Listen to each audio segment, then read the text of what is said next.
Expanding upon the definition of the value of the determinant, let's say we want to evaluate this expression and find the value. So let's say I give you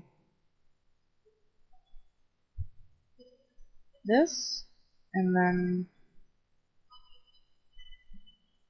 this. So we have the determinant of the matrix 4, negative 2, 3, 1, plus the determinant of the matrix 7, 0, negative 5, 1. And remember, since we have straight lines instead of brackets, that is an indication that we're looking for the determinant. Now recall, if we have a matrix A, B, C, D, then the determinant is written like this.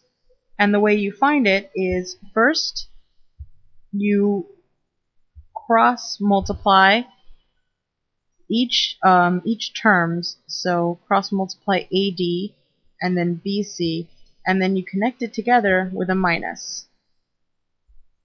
Right, so applying what we've just learned, let's do the first one. So the first matrix, we cross multiply these two, we get 4 times 1, and then do the second cross multiplication, we get minus 2 times 3.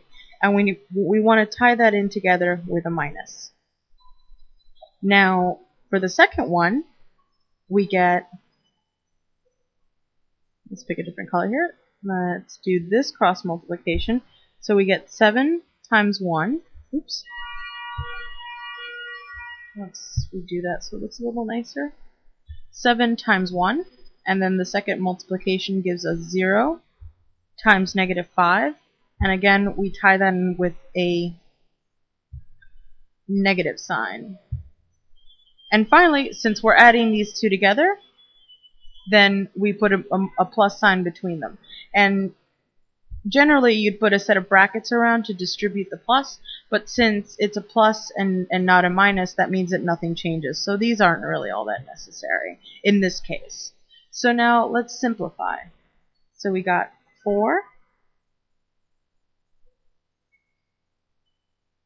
minus 6 plus 7 minus 0 times negative 5, which is 0.